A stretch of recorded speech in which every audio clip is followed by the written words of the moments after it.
"Your attitude doesn't fit our culture," Colin Draper said, his voice flat and emotionless through my laptop speakers. "We're going to have to let you go, effective immediately." I stared at the screen in disbelief, my mind racing to process what was happening. Just yesterday, I had presented a comprehensive plan to improve our project management system, a plan that would have increased efficiency and transparency across the company.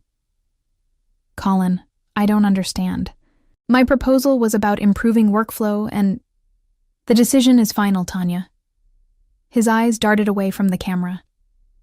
"Human Resources will send you the necessary paperwork. Please return any company property by the end of the week." Before I could respond, he clicked, "End meeting," and my screen went black. I sat there, stunned, in my home office in Fort Lauderdale. 7 years of dedication to Vertex Solutions, countless late nights ensuring projects were delivered on time, and this was how it ended. A 3-minute Zoom call, and a digital door slammed in my face. My name is Tanya Whitmore. At 40 years old, I had built my reputation as an operations analyst who gets things done. I had saved failing projects, smoothed over client relationships damaged by upper management's missteps, and consistently increased our efficiency metrics year after year. The clients loved me because I was straightforward and delivered results. What Colin didn't mention, what he carefully avoided saying, was that my proposed system would have revealed exactly how he and other executives were misallocating resources. The new tracking tools would have shown, with uncomfortable clarity, how budgets were being inflated and timelines manipulated to cover for poor planning at the top. I glanced at my notebook where I'd jotted down the key points of my presentation. Next to it was my phone, which had already begun to vibrate with messages from concerned colleagues who had heard the news. I didn't pick it up. Instead, I opened my laptop and created a new document. At the top, I typed, "Whitmore Consulting Group, Business Plan." A strange calm settled over me. I had expected to feel rage or despair, but instead I felt something different, clarity. I had spent years building relationships with our clients, understanding their needs, and delivering solutions that actually worked. Those connections and that knowledge didn't belong to Vertex Solutions. They were mine. As the reality of my situation sank in, I realized this wasn't an ending. It was an opportunity to finally build something that reflected my values: transparency, efficiency, and genuine client service. The phone continued to buzz, but I ignored it for now. I had planning to do. I had always been the problem solver, the fixer. When I joined Vertex Solutions 7 years ago, they were a struggling project management firm, barely staying afloat in a competitive market. Their processes were outdated, their client communication was inconsistent, and their reputation was suffering. Within my first year, I had completely restructured their workflow systems, implemented regular client check-ins, and developed custom solutions for their 3 biggest accounts. Colin, who had just been promoted to Chief Operations Officer back then, took credit for most of my innovations during executive meetings. But I didn't mind. I believed in the work, not the recognition. "You're invaluable, Tanya," he would say, after I salvaged yet another project that had been mismanaged from the start. "The clients trust you." It was true. While Colin and the other executives wined and dined potential clients with grand promises, I was the one building relationships based on actually delivering on those promises. I spent hours understanding each client's unique challenges, often creating customized solutions that went beyond our standard offerings. James Henderson from Trivexa Corp once told me, "I don't care who's officially in charge. We know you're the one making things happen." Similar sentiments were echoed by Diane Powell at North Peak Engineering and Robert Johnson at Borealis Capital. They all knew who to call when they needed straight answers and real solutions. My husband Tyler had been telling me for years that I was undervalued at Vertex. "You're carrying that company on your shoulders," he would say as I worked late nights fixing problems I hadn't created. "One day, you should strike out on your own." I always dismissed the idea. I had job security, a decent salary, and I was making a difference, even if it wasn't always recognized. Besides, starting over seemed daunting and risky. What Tyler couldn't see, what I was only beginning to realize myself, was how the company culture had been slowly deteriorating. The focus had shifted from client satisfaction to executive bonuses. Projects were being understaffed while budgets mysteriously increased. Resources were allocated based on which managers were in favor that week, not which projects actually needed them. My proposed system would have brought all of this into the light. It would have created automatic reports showing resource allocation, budget usage, and time tracking across all projects. The dashboard would have made it impossible to hide the inefficiencies I had been quietly compensating for over the years. In retrospect, I should have seen Colin's reaction coming. My proposal wasn't just an improvement. It was a threat to the status quo that benefited him and his inner circle. The morning after my termination, I woke up with a strange sense of lightness. Tyler brought me coffee in bed, his face a mixture of concern and anger on my behalf. "I still can't believe they fired you through a video call," he said, sitting on the edge of the bed. "After everything you've done for them." I took a sip of coffee and reached for my laptop. The funny thing is, I'm not even upset anymore. I'm relieved. Relieved? I've been compensating for their mismanagement for years, covering up their mistakes, working around their egos. I'm exhausted, Tyler. He studied my face. "So what are you going to do?" I turned my laptop toward him, showing the business plan I had stayed up half the night creating. "I'm going to start my own consulting firm. Do what I've always done, but on my terms." Tyler scanned the document, his expression shifting from surprise to excitement. "You're serious about this?" "Completely serious," I confirmed. "I've already secured the domain name and started outlining service packages." I spent the rest of the morning sending emails and making phone calls. Not to badmouth Vertex or Colin. I was too professional for that.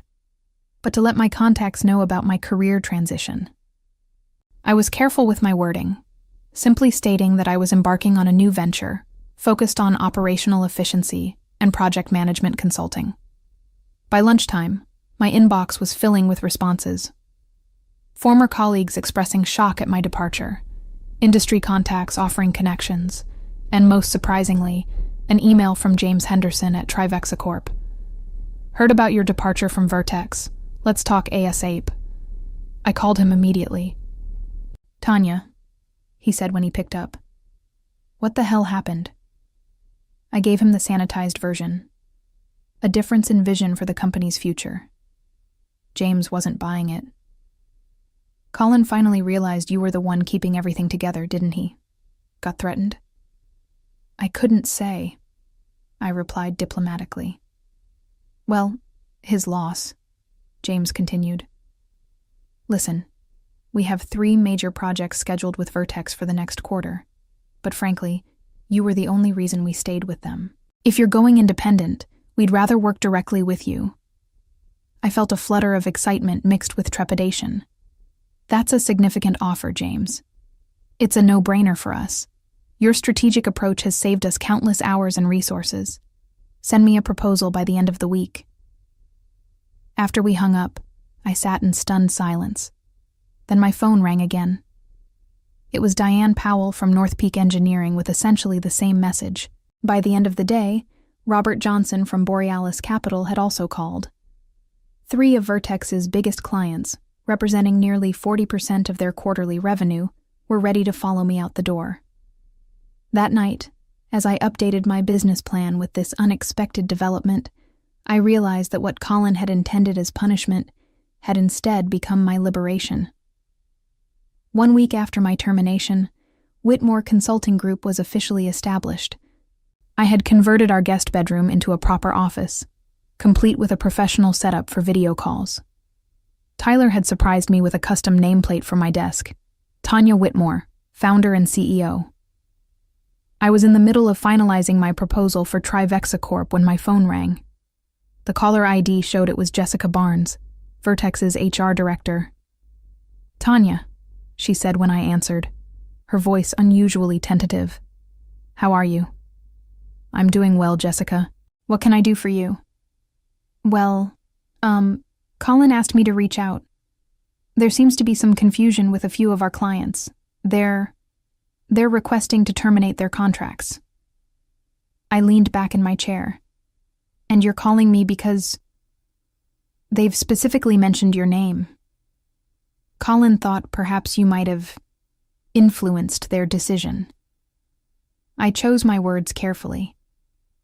"I've started my own consulting firm, which I'm legally entitled to do. I haven't violated any non-compete clauses as Vertex doesn't have them. If clients are making business decisions, that's their prerogative." There was a pause on the line. "Would you consider coming back? Colin is prepared to offer you a significant raise and a new title." The offer caught me by surprise, but it only took a moment to find my answer. "I appreciate the offer, Jessica, but I've already committed to a new path." After hanging up, I received an email from Trivexa Corp. Confirming they had officially terminated their contract with Vertex Solutions and were looking forward to working with Whitmore Consulting Group. Attached was a signed copy of the proposal I had sent them, approved without a single revision. Within hours, similar emails arrived from North Peak Engineering and Borealis Capital. Just like that, I had 3 major clients and a packed schedule for the next quarter. The following day, I received a message from David Chen, one of Vertex's senior project managers, and someone I had worked closely with for years. "Need to talk. Can I call you?" I agreed, and when David called, he sounded like he was speaking in hushed tones. "Things are chaotic here," he said. "After those 3 clients pulled out, Colin called an emergency meeting. He's blaming everyone but himself." "I'm sorry to hear that," I said, genuinely concerned for my former colleagues. "Don't be sorry. You should see the looks on the executives' faces. They finally realized who was actually keeping the clients happy." David paused. "Listen, several of us are thinking about jumping ship. Would you be interested in bringing on some experienced team members? I hadn't planned on expanding so quickly, but having a trusted team would allow me to take on more clients sooner." "Send me their resumes," I told him.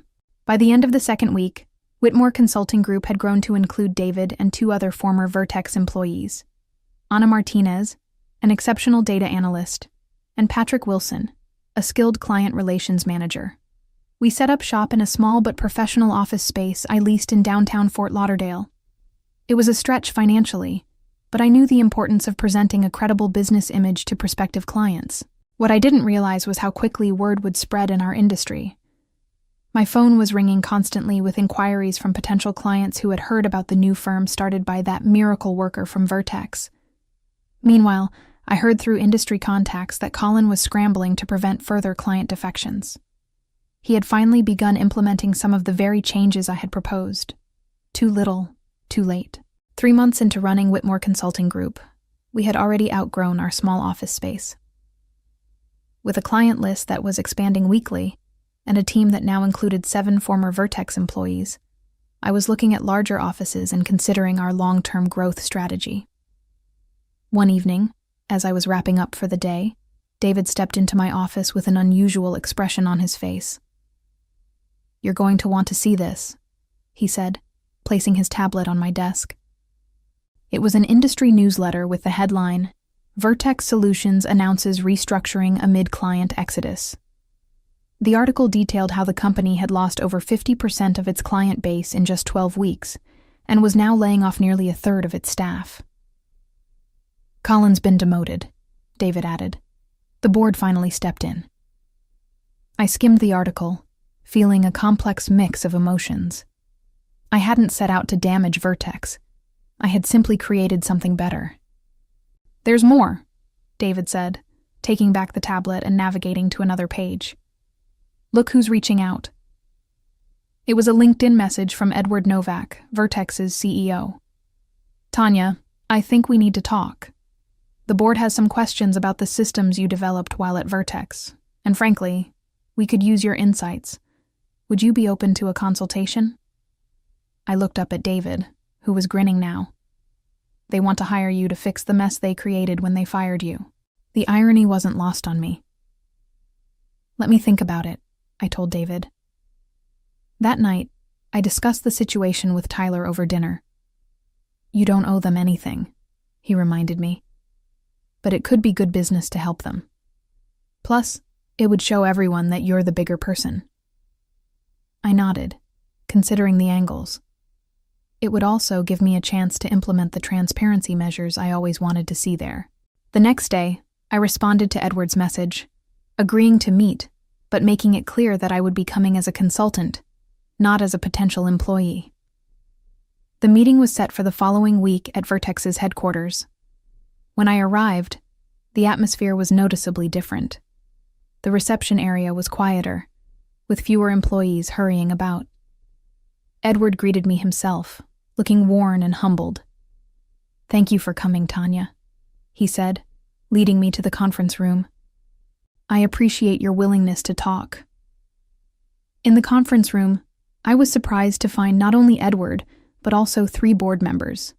Colin was conspicuously absent. "Before we begin," Edward said once we were all seated, "I want to apologize for how your departure was handled. It was unprofessional, and as we've now realized, extremely short-sighted."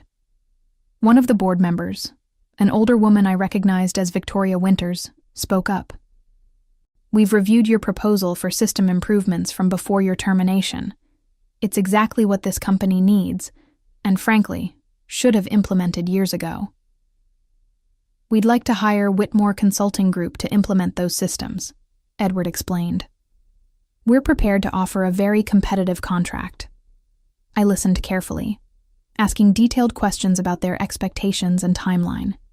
It was a substantial project that would require significant resources from my growing company. As our meeting concluded, Victoria walked me to the elevator. "Off the record," she said quietly, "Colin's decision to let you go might have been the most expensive mistake in this company's history. Some of us on the board are still trying to understand how it happened." I smiled politely. Sometimes it takes a disruption to see what's really valuable. As the elevator doors closed, I felt a sense of vindication wash over me, not because Vertex was struggling, but because my worth had finally been recognized, not just by them, but by the entire industry. The contract with Vertex turned out to be just the beginning. As news spread that Whitmore Consulting Group was now working with the very company that had fired its founder, our credibility in the industry soared.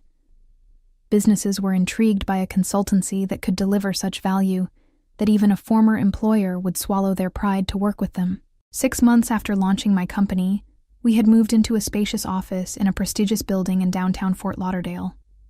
Our team had grown to 15 employees, most of them specialists I had handpicked for their exceptional skills and client-focused mindset. On the day we signed our 10th major client, I organized a small celebration in the office.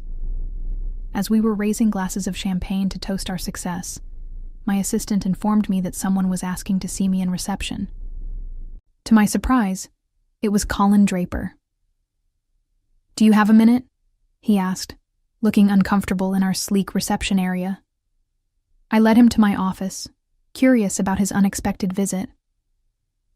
"Congratulations on your success," he began awkwardly, gesturing at the office around us.